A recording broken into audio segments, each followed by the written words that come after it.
The Square Ball Podcast.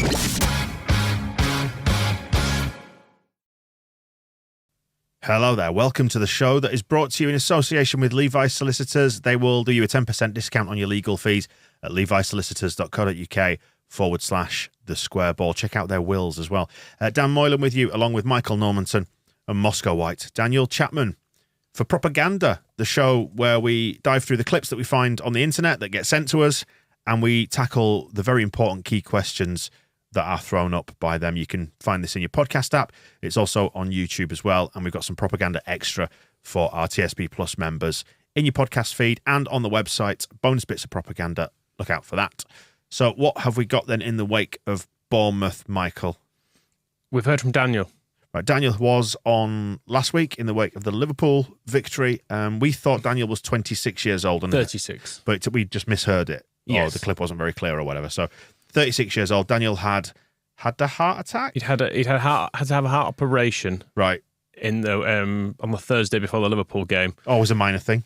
And he'd had a stroke the year before, That I was think. it was the stroke, yeah. So we were just a bit concerned how he'd got through the Bournemouth match, but we have heard from him. And essentially, we were sort of saying, Leeds United, not really the club for you, is it? And that was off the back of an exciting win at Liverpool, and then Bournemouth happened. But he's still with us. Very much so. Lads, I'm just going to refer to myself as heart victim from now on. That was, well, to be honest with you, it was brilliant, mental, awful, all those things in one. I cannot believe we won that after that tour goal went in, because I like Dan's dad, I wanted to leave, but unfortunately I was at home, so I still had to watch it. I could have turned it off, but no, kept watching because, you know, you always have that little glimmer of hope. You'll come back from 3-1 down, and we did. So great. I don't know if Mark should stay or go, but yeah, let's just play it by ear. He's definitely going to be here till after the international break anyway. So, fair fucks, Jesse. Keep up the good work, I think. I like he's trying to keep a really even tone throughout. It's like he's almost like, don't get too excited, Daniel, because we know what happens. Yeah, Jesse Marsh's future isn't your problem, Daniel. Yeah. Please don't worry about it. He'll be fine whatever happens. So. It's his birthday today, by the way. 49 years old today. Jesse? Yep. Oh, very good. Has he got any trousers that fit him?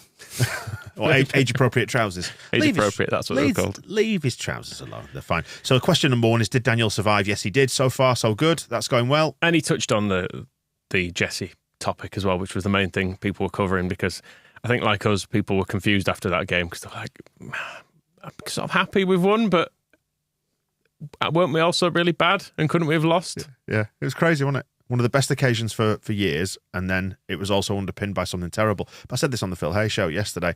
Like, I look back on Derby 1997, and I don't remember us being 3-0 down. I just remember Bowyer crashing in the winner and going absolutely apeshit, much as I did in the same spot, you know, all these years later. That game was a bit different, though, because I don't remember us not being all that bad in that game.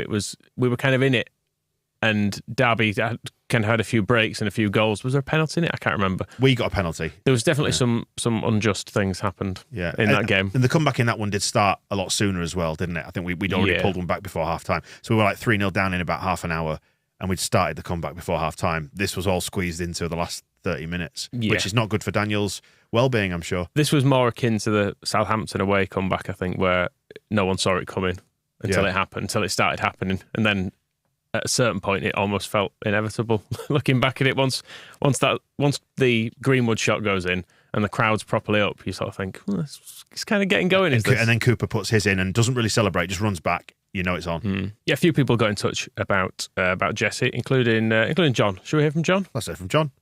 Fucking hell, lads! What on earth have we just watched there? I've got so many questions. First off, was that the best and worst of Marsh ball that we've ever seen? It was absolutely fucking dreadful with all the same old shit in the first half. And then in the second half, it seems to have worked. There were good substitutions, and there was even a Marsh ball penis-style goal straight down the middle with a Willie involved. I've no idea what to think of that. Were we shit? Were we good? I've no idea. I love the childish aspect of this whole Willie, cock, penis ball. It's almost like men are fixated on it, isn't it? There was someone shouting, a woman actually was shouting about fucking penis ball behind me on the weekend, which was good. It's a popular phrase. It's well known.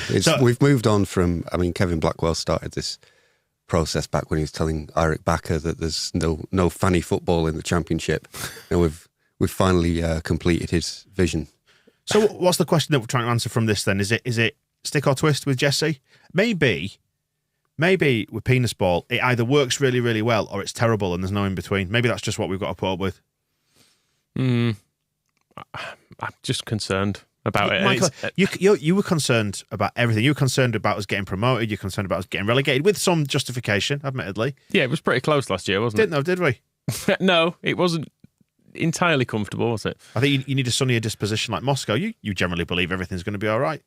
Yeah, I mean, it's all quite confusing even when you look to the league table is, where are we? We're 12th, aren't we? With a game in hand, which is good, but we're also 3 points off relegation, which is bad. So it's kind of the nature of the division is that I don't know, there seems to be a lust for safety. And I don't know if in a 20-team division that's necessarily possible. We will never, at least until spring. Even then, it's still. I mean, when did the team in like 14th become fully mathematically safe last season? It was quite late, wasn't it? Villa was still involved in it until very late on. So, kind of this desire for just a serene cruise into mid-table is we're all after something that's not possible. So I mean, just got to take it as it goes along. And I think the thing is with Marsh's kind of position at the moment is he needs to come up with something that doesn't involve not winning for 8 games along the way. I mean, last year Southampton was safe in about January, weren't they? And still managed to drag themselves into a relegation battle by the end of the season. It's because they were bored. They like danger, don't they? They're certainly showing it by getting rid of Hasenhuttl and bringing in Nathan Jones. But I'm liking the amount of padding between us and the bottom 3 because that's something we didn't have last year. It felt like the season started and we were always down there, and then there was kind of Newcastle, Warwick and Knotford. Good old Warwick. Warwick and Knotford, those two. Yep. They made early declarations that they were going to be shit. I'm and go pretty down. sure, we titled a podcast episode exactly that because I think maybe I did that spoonerism before, yeah. But anyway, those two made early declarations of being relegated, which no one's really done this year, have they? It's not quite cut off at the bottom. But then there was Burnley, Newcastle, who ended up finishing like mid-table, and Everton, and they were it. They were the only bit of padding we had, and it was always very tight with those until the point Newcastle just won loads of games, despite what Moscow claimed would happen.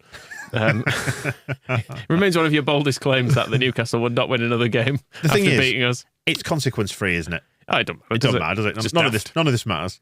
We're just being daft, isn't it? Just having a laugh. We're on 4 wins now. Liverpool have won 5. But they're having they're so bad their owners are trying to get rid of them. Yeah, it's weird, isn't it? Chelsea have won 6. So the difference is Brentford are above us, having won 3 matches out of 14. So there's nobody's thinking Liverpool are going to get relegated. They've only won 1 more than us. It's kind of, and they're 8th. So it's this, trying to find this relaxed land in the Premier League where we will just be safe for an entire season. People are looking for the wrong thing. We need not to go on a run like we went on, and we need to make sure that we're not reliant on giving teams like a 3-goal head start. That's bad, isn't it? Yeah, I don't think having to come back from 3-1 in every game. I mean, that's part of the weirdness about Saturday in particular is that we gave ourselves a goal head start, exactly what we've been lusting for. I keep saying lusting for. What we've wanted is, it felt like the perfect thing. Same as at Liverpool, we've set ourselves off to a same start. As Fulham. Throwing those things away isn't good. And yeah, the question is how much throwing those leads away is related to doing the things that Jesse Marsh wants us to do, and how much bringing them back to win is to do with changing the match plan from what it was at the start to something that will save the day. This exact comment, you never do, but Leslie, just in case, says, was there a plan or was that tactical changes? I'm not convinced it's Jesse's talent. This stupid league is so tight, which is what we're saying. I don't think we can sit back and accept what we're seeing in terms of play. I think this is a case of the team has more talent than the manager. Narrow penis formation sucks.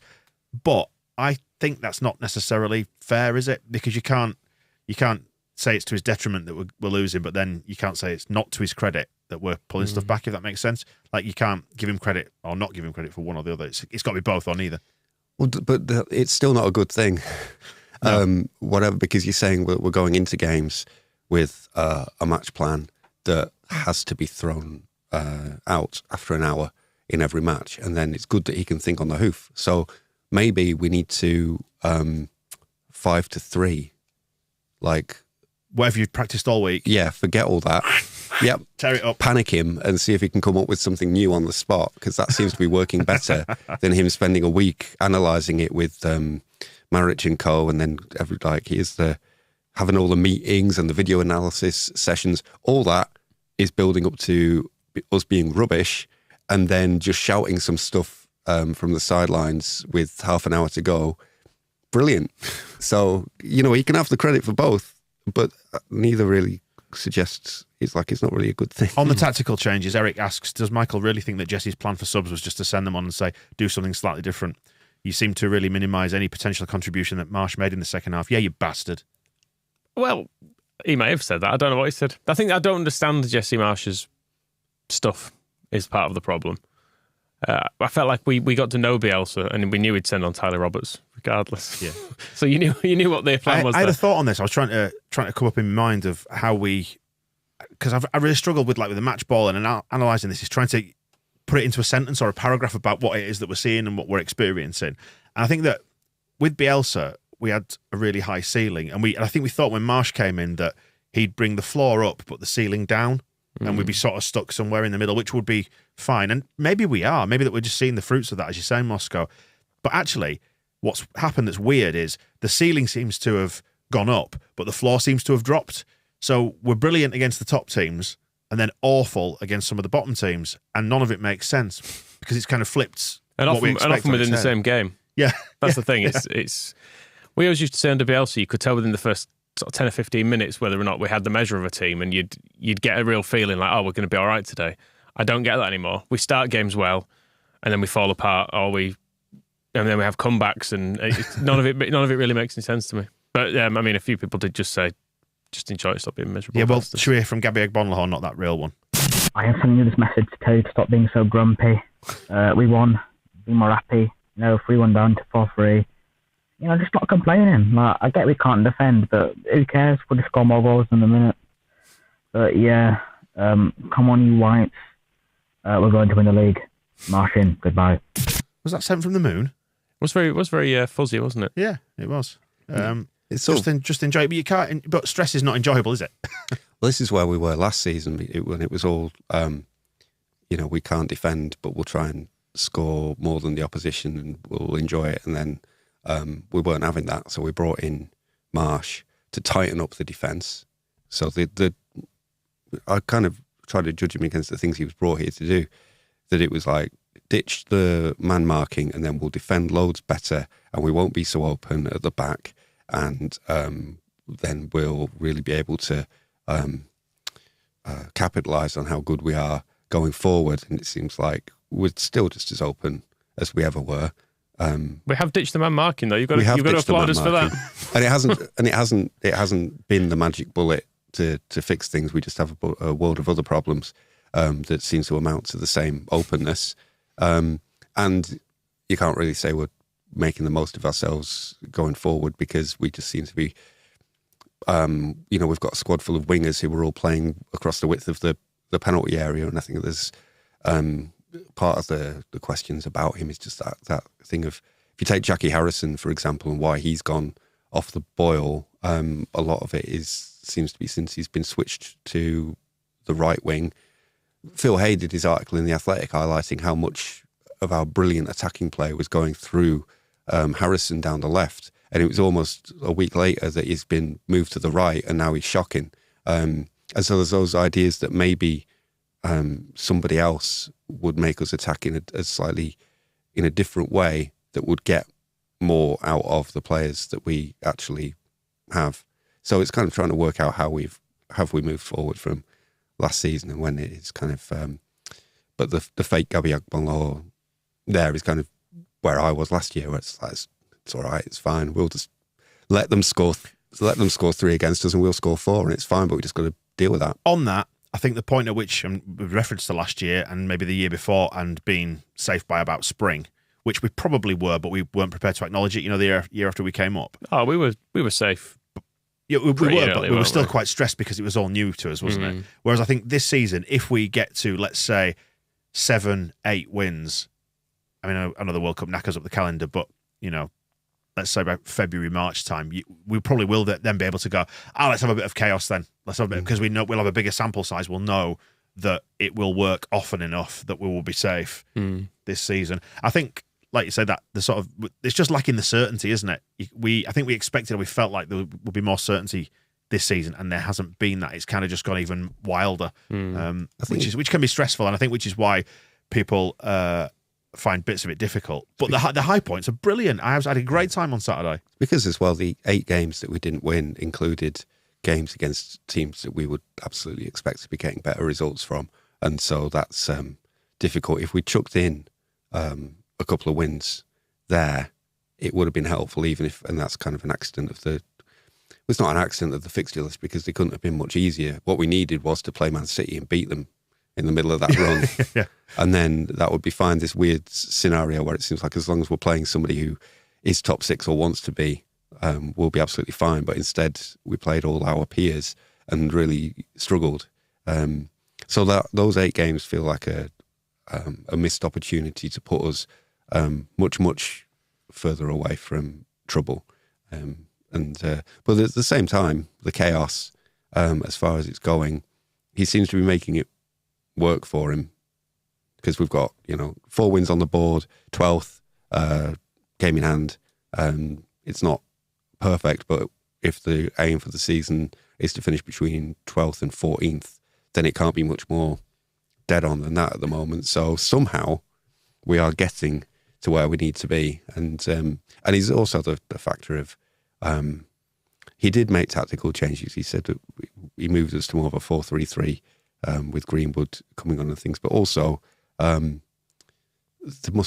seem to like him. Oh, that is a big improvement, I think, from the Leicester times.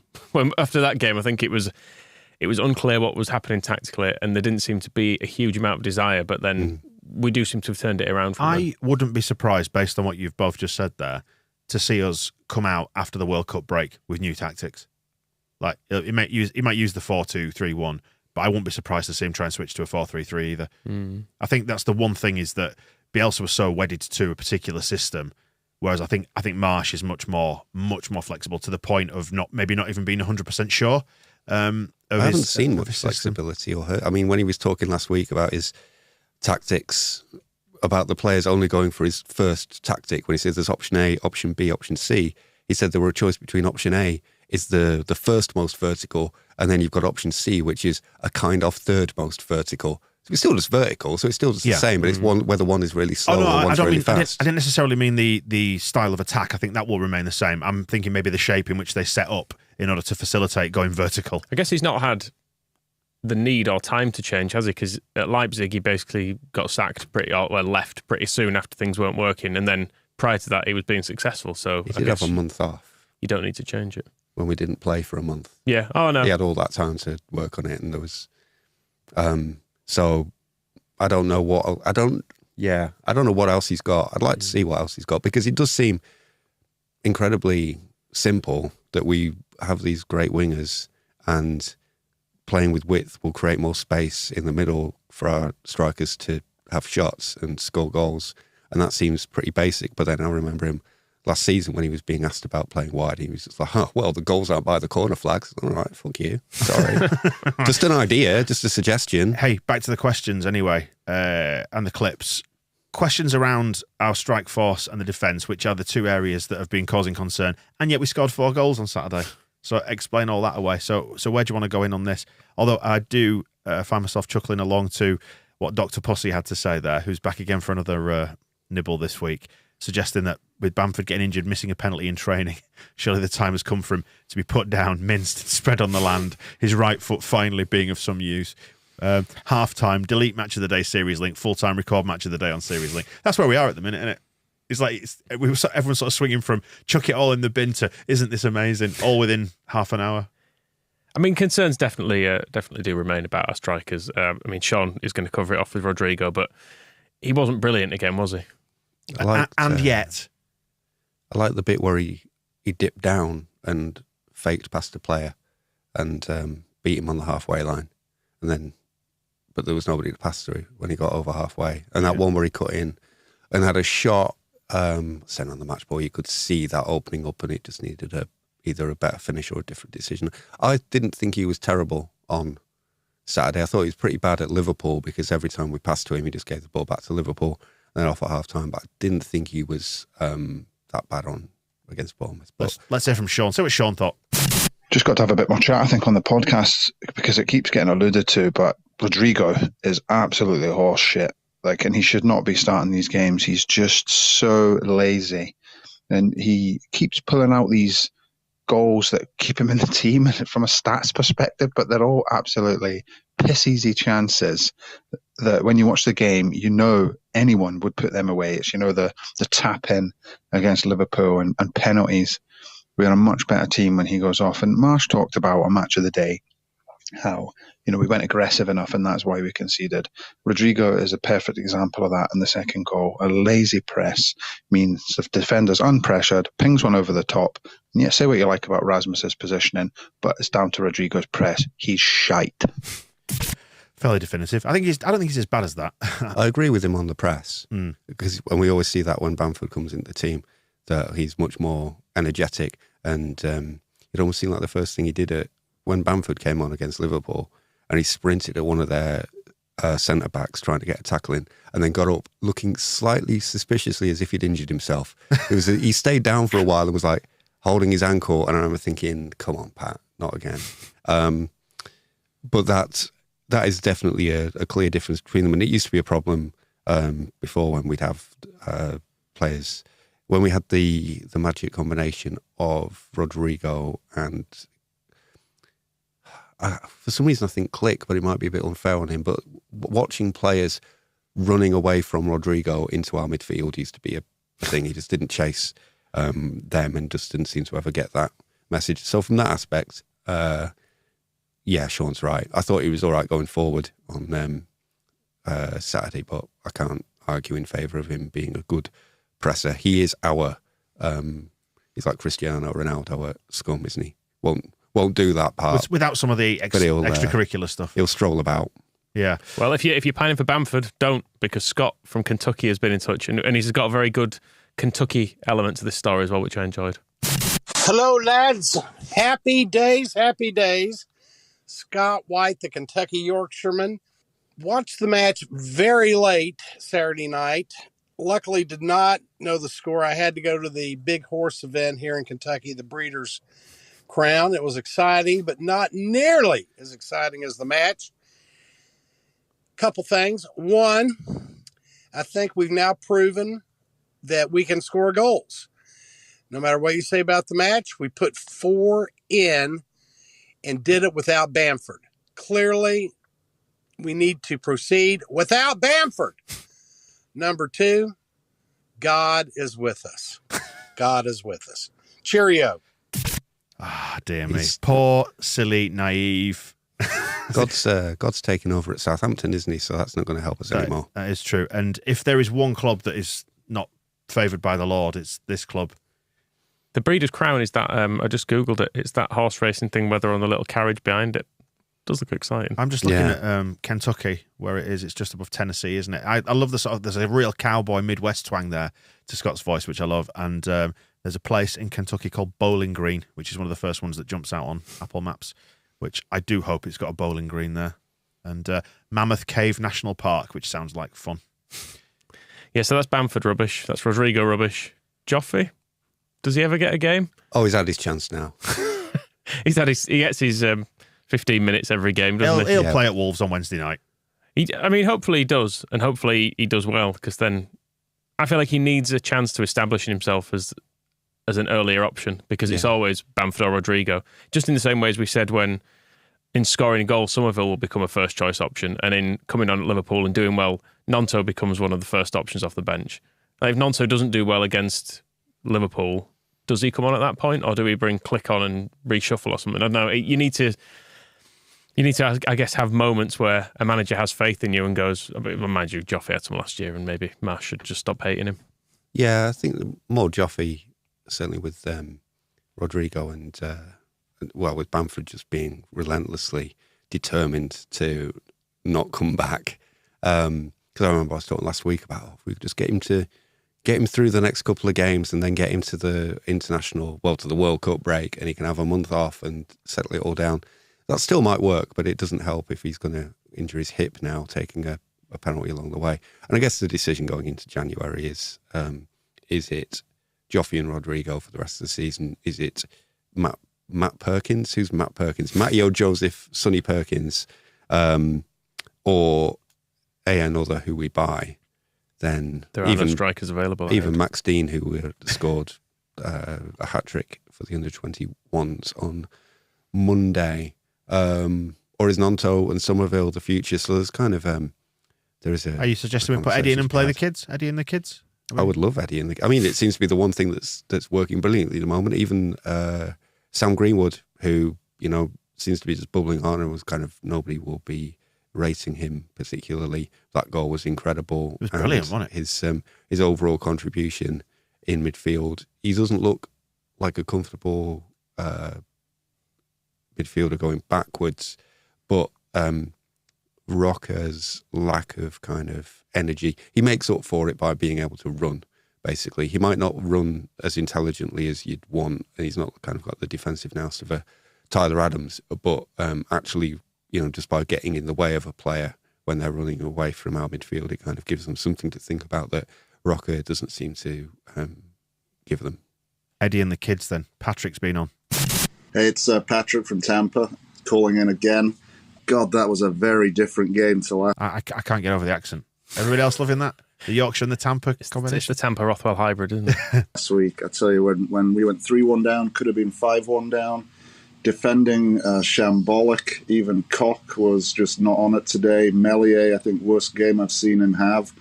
But on the other hand, what a future we've got with little Wilf Nonto and Jimmy Summerville and Joffy and Greenwood. I think with maybe not this season. I think this season we'll be lucky to all not die of a heart attack. But down the road, I think this is going to be the makings of one hell of a team. Absolutely. Let's talk about Willie then. Scott Parker's Blardigan. Willie Nonto's best moment was missed. What was this? So, I mean, it had loads. I feel like everyone's come away from this game with their own favourite Willie Nonto moment. I feel like the big run to set up the winning goal was probably the best thing he did. That was really good, yes. Did you enjoy that? I enjoyed that the most. I didn't actually fully appreciate how good it was in the stadium. The longest run to set up a goal in the Premier League this season, so said. I think it was up to Joe. The best bit is when he gets shoved in the back and just goes, nope, you're not pushing me over. He's like a bowling ball. I mean, genuinely, his physicality must help there. A bowling ball with legs. Because he does have a very low centre of gravity, doesn't he? And he just gets shoved. And he's like, nope. I would have just done a forward roll if you'd managed to push me over and carried on. He's a very unusual size and shape for a footballer. You don't see many of his kind of like with the strength as well as the tininess. Like Summerville is short, but he's he looks like he'll blow over in a stiff wind, whereas Nonto is just really strongly built, and I think it gives him advantages. He is Summerville's windbreak. Yeah, you look at Summerville and you can go, he looks kind of like Raheem Sterling or something. He looks like another footballer. Whereas, I don't know what Nonto looks like. He's like a small Traore or something. He's like a small young Traore or something. He's unique, just like, isn't he? Do you want to hear Ghost Shark's take on Willie? We couldn't use one of Ghost Shark's clips from last week, could we? Which is the Liverpool one, because straight into heavily libelous territory. He did. So, fingers crossed for this week. Haven't heard this yet. Here we go. You'll have to excuse the voice. Got a bit of a cold. Fuck me, what a game. These bit of fucking death at me. Tell you what, when we went 3-1 down, I'll confess, I just wanted to kick the living shit out of Marsh and get it out. Now, I still want to do that, but that's for another day. First off, our defending was nigh on non-existent. We gave gifts to them giant and we were toothless and clueless in attack. Second half, fuck me, we look like a football team. Step up, Sam Greenwood and little Willie, the Nonto. I call Nonto in an affectionate fucking manner. Man of the match for me, the little.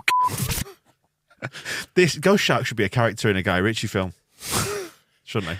So I think that's a welcome for Nonto. Not sure the nickname will catch on. I think they should get Ghost Shark in doing the analysis on Radio Leeds after a game. Live broadcast. I don't think he's made for live broadcast. You don't? Go Shark. He requires a heavy edit for this podcast, which allows quite a lot of swearing. So yeah, maybe not. But to go back to the very start of that, Scott Parker's Bladigan, he thought his best moment was when the ball went out in front of the West Stand, and a Bournemouth sub held it out and refused to chuck it. So Willie went over, snatched the ball, and shoved the fella over for good measure. Yeah, I'm still saying that the assist was the better moment. I'd say so. Yeah. Yeah. Sorry to be contrary there. It's funny that he could end up being the star of the season if he carries on like this, given we signed him completely by accident. Not completely by accident. I mean, he's not ready either, Moscow. We've identified, well, yeah, I mean, it's all, we had Jesse Marsh saying, we like the look of him, but he's not going to be ready for ages. And then us lining up a move for him that they said might be in January, might be in the summer, but they thought the best place for him was staying in Switzerland. And then, if we'd signed Hakpo, or if we'd signed Bamba Dieng, or if we'd not loaned Dan James to Fulham, he wouldn't be here. So probably one of the worst, most chaotic days of stupid, kind of self-defeating lack of planning of Leeds United's recent history. And we've got an absolute, world historical bargain who is going to fire us into Europe now. Instantly. It's changed us from we were going to get relegated. We'd probably sign Hakpo and go down. Instead, we'll sign Nonto and it's going to be Conference League for us. Excellent. Shaqiri, who reminds me of physically, the guy who played for Liverpool and Stoke. He was a sort of a low centre of gravity. The one who's married to little cube of a man. PK. No, not that one. Not the Colombian singer. No, the Swiss midfielder. Right, but he was quite slow as well. That's a really lazy joke. I'm so sorry. Whereas Nonto's rapid, so he's better. Excellent. Right, that's all fine and well. Talking about Leeds, let's embrace the away fans because that's why we're here. To embrace them? Indeed. Well, you did, Dan, because you were on. I did. You were on their podcast. Up the cherries in all departments. Craig's. I had to look up what that meant because it's just the UTCIAD is what it's labelled as. Yep. No idea. Yes. Had a chat with Craig. Sounds before. like somewhere where you go to have your piss analysed. Up the cherries. UTC, like urine tracts. Yeah. Check infection. Chemical Institute analysis department. Well, Craig was very, very nice speaking to us and thought the whole statement that was released, in the wake of the bank holiday fixture being announced this year, the away fixture, he thought it was all a bit daft and a bit overblown. So he might change his tune in May. Yeah, see how it goes. But they did that was one of the chants. Wasn't it one of the chants on Saturday was May the Sun will do it again. Yeah. We Are Leeds will do it again, I think was one of the songs. We'll trash it again, we'll wreck it again, something like that. Yeah. We won't. Let's hope we don't. We won't. That would. Well, we won't, obviously. I don't want to implicate any of us in crimes ahead of time. Okay. Before we've had a chance to do them. Watch along. This is them going 3-1 up. One. Great ball. Salah! Yeah! Get it! Yes! Come here, Fletch! Get in there! Oh, what a goal! What a goal! Yes! Here we go. What a goal, AFCB Germany! I'm confident now. Yeah. Try not to spill, lads.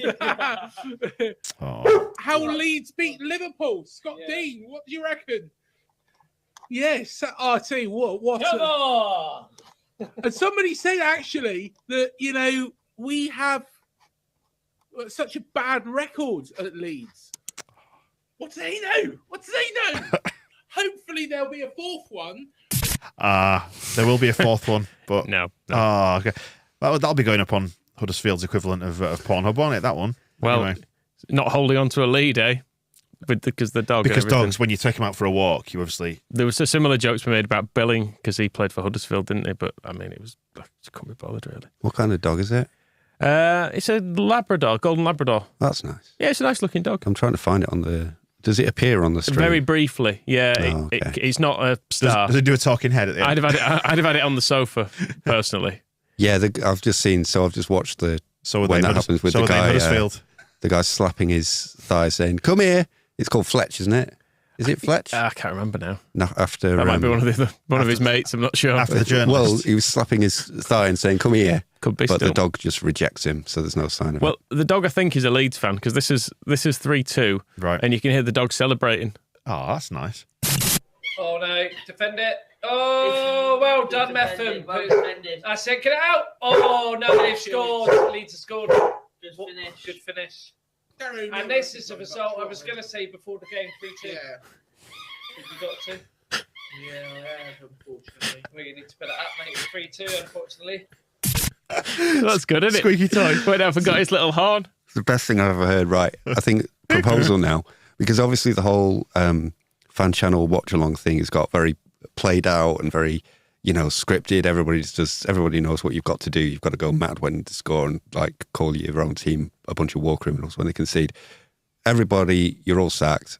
Every watch along from now on is just dogs. 3 dogs on a sofa with a television in front of them with a football match on. Huddersfield finally taking over. It would be so much better than, most of it. Hey, did you see the Athletic thing on Arsenal Fan TV, AFTV as it is now? They've grown up, they said.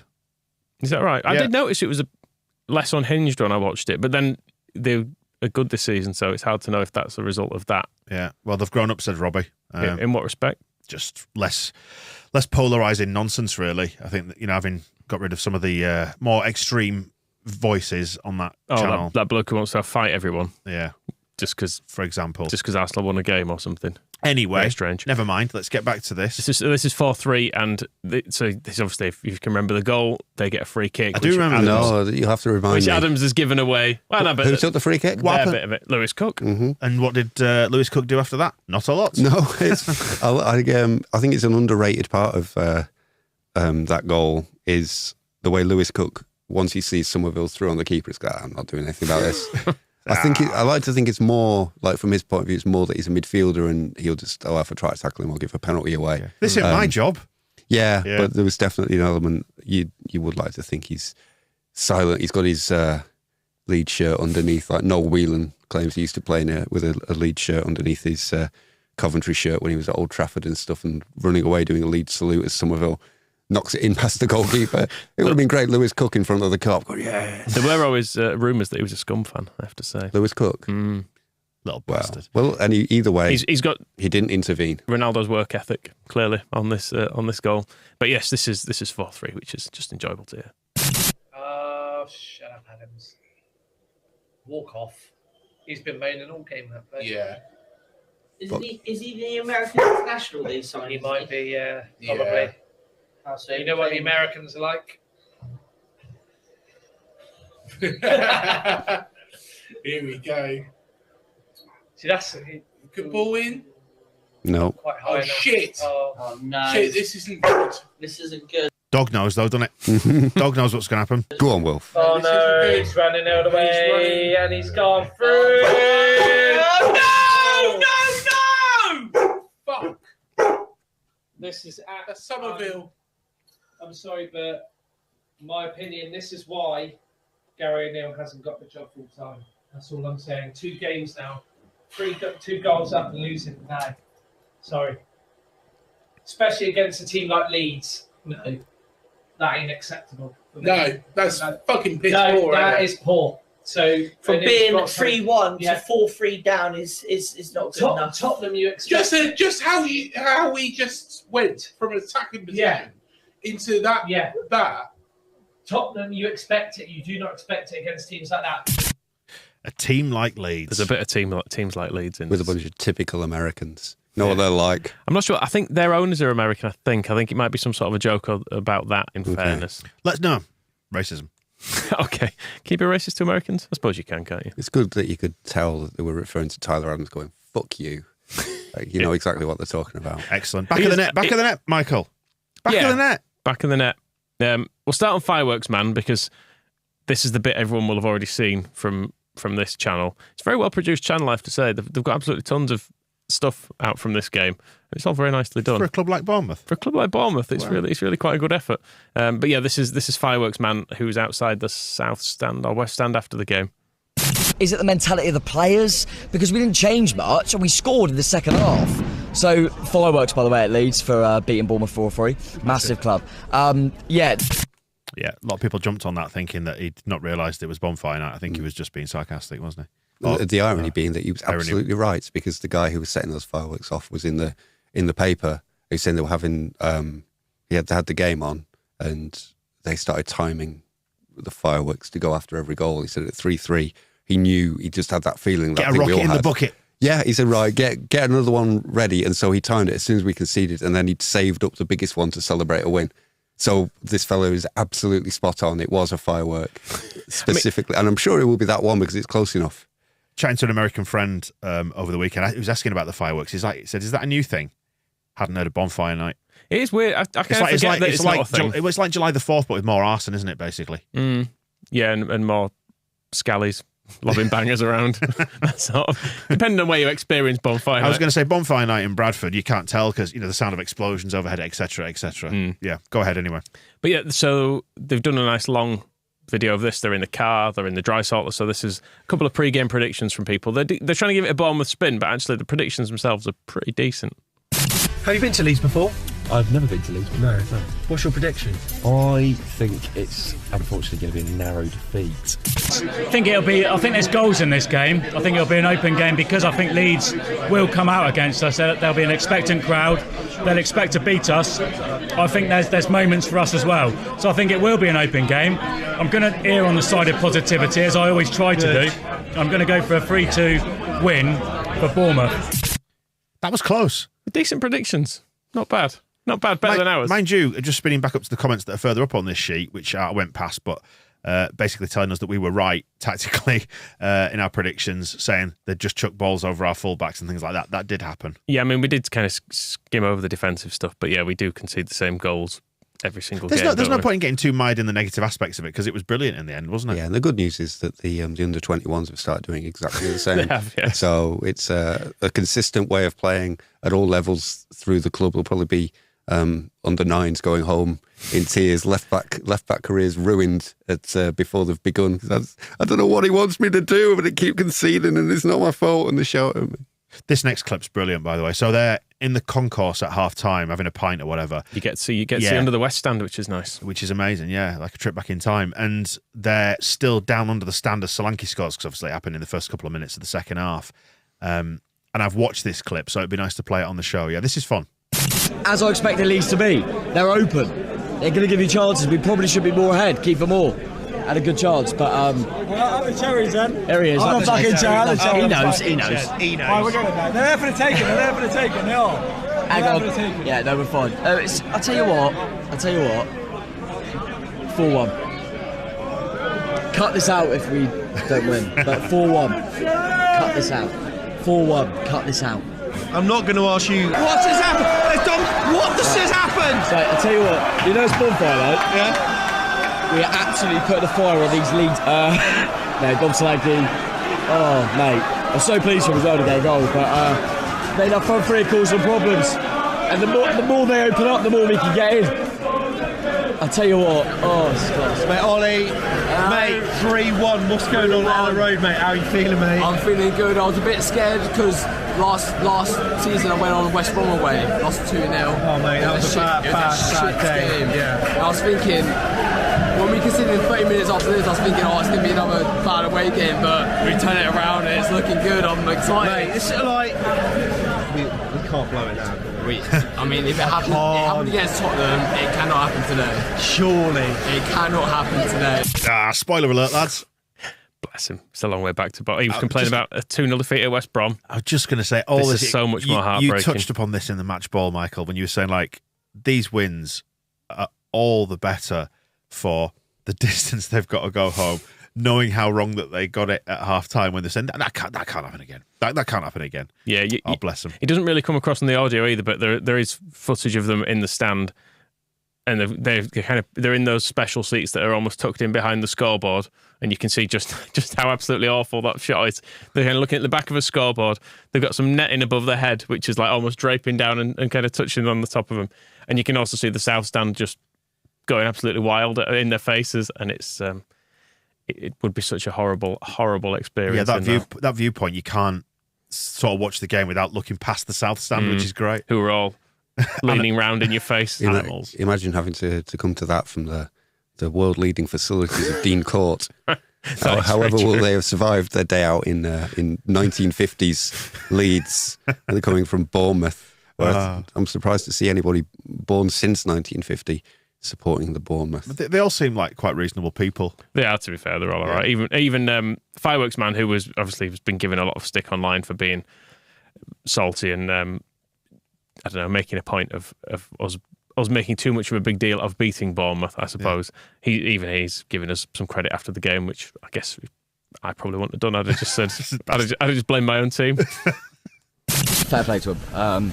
They looked dead and buried, and they could have easily just kind of thought, here we go again. Another team in and around us that we've cocked up against at home.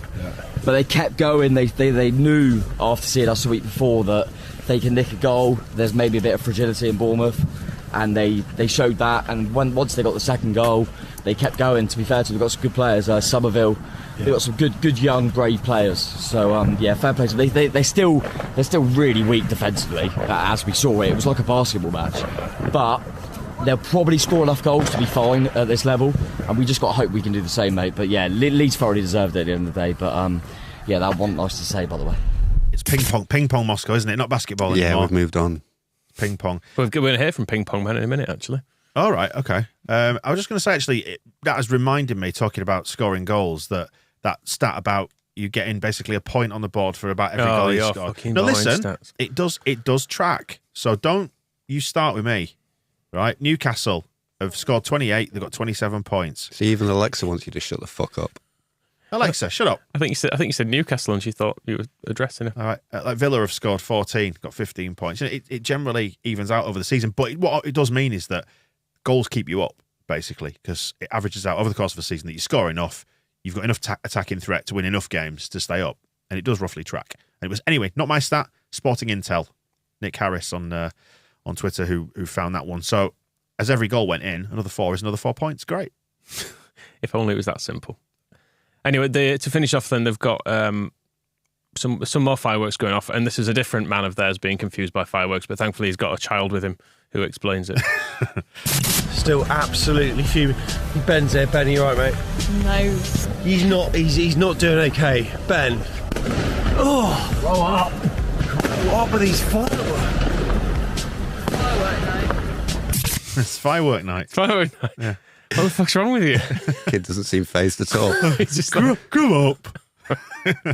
He's like, still talking about fireworks. It's probably the best bit. Good old fireworks display after the game. You'd lost 4-3, but that's impressive amount of sulphur in the atmosphere. It's all right. Nice to look at. Hitting those net zero targets and all that. Talk about trying to make the best of the Premier League. Enjoy the fireworks display. It's all right. Right, that's dealt with Bournemouth then. A good day at the office in the end, it turned out with. This is football, so this is the Jordanian Liverpool fan who has a fan channel who rolls his R's, which makes it sound very, very theatrical when he's talking, which I enjoyed. So we heard him in the wake of the Liverpool game. He's back this week. What we got this week? Well, just because when Curtis Jones came on against us, he was absolutely livid about it, and every touch he went, fucking Curtis Jones. Every single time he was fucking spitting about the word out of his mouth.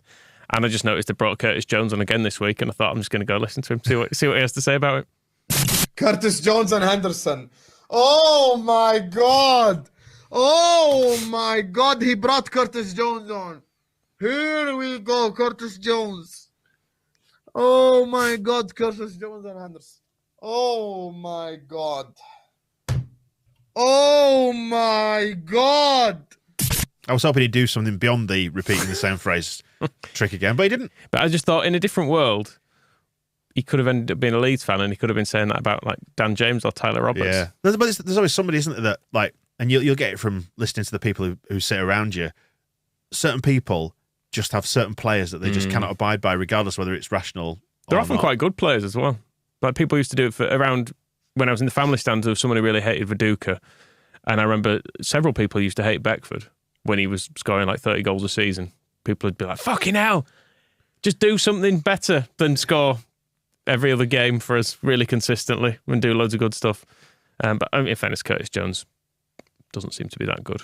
So yeah, I mean, Liverpool at the moment, they're on a run of having won 1, 2, 3, 4, 5, 6, 7 out of their last 8, 9, the last 11 domestic and European matches. Rubbish. Awful. Klopp doesn't know what he's doing, does he? Get him sacked. Get that club sold. And what's this then? This Michael Elise? Just to finish on it, really, it's just because people often say Jesse talks too much, and other people say, yeah, well, he's got to talk all the time because he has to do all these media commitments. There's not the stuff he can't get out of.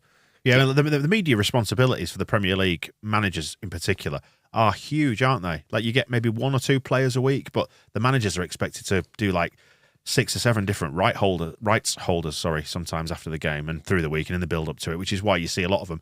I think we got used to not seeing much because Bielsa refused to do them. It's basically, what fine do I need to pay to make this go away? And I think they were initially cut down because of COVID stuff, and then into the second year, I think he just went, yeah, just stick it on the bill. Just fucking whatever. I'm not doing it. Whereas what I'd have done is not have the fine and go the Elise approach, which is the Crystal Palace player who scored the 94th minute winner, I think, against West Ham. I'm just imagining the scenario where Moose is pretending that Marcelo Bielsa's his mate with a selfie at the end of it. It's Moose off of TalkSport. Yeah, and yeah, that's definitely one interview that you put the price on it, don't you? The meeting of the minds there and all that. Right. Anyway, sorry. Michael Elise. Talk us through it. Through what, the goal? I think Will passed me the ball, shot, scored. Nice and brief, but it was a moment that captured the game, that won the game. And what's the feeling like when the ball does hit the back of the net? It was a good feeling. Do you feel you deserved it overall? Yeah. Yeah.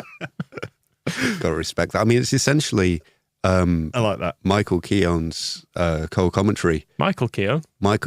Yes. Martin Keown's.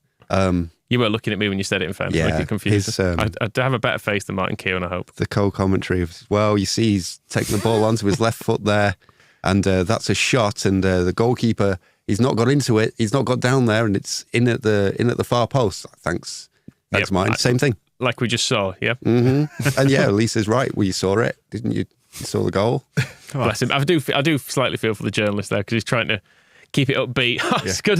That's nice and brief. Reflect how the fans are going to be buzzing. How are you feeling?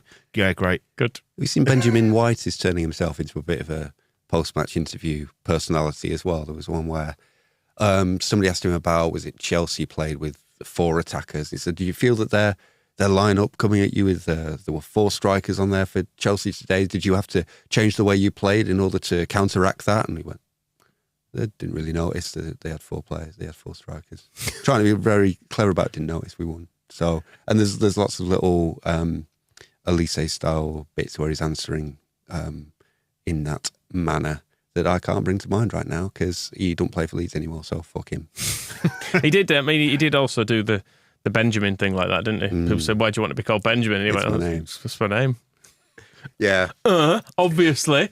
So he's out like there. Full schoolboy reply to it. He's out there being the dry. I was going to say, sometimes the inane nature of these questions warrants the really, really straightforward answer, doesn't it? How did that last minute winner make you feel? Were you happy? Yes. How did this weekend make you feel? Was it happy? Oh, confused but happy. Confused but happy. That's your normal state of mind, isn't it? Well, apart from the happy. Right, that wraps up Propaganda. We've got Propaganda Extra to come for members as well. We'll do some bonus bits, clips and chats and stuff like that. Make it sound good, Michael. Why should people get a subscription and become a member? This week? Yeah. Because there's loads of good stuff on that. What's going to be on Propaganda Extra? Sell it. Propaganda Extra, we're going to hear from Jake Humphrey. Oh, great. Who's been on Loose Women this week and he's got a new book out. So that's good, isn't it? Oh, yeah. Should we get that? Do we want? I did consider it. We'll discuss it on over on Propaganda Extra, shall we? There you go. There's your tease. Right, we'll see you over on that. Thanks for watching and listening. We'll see you soon. The Square Ball Podcast.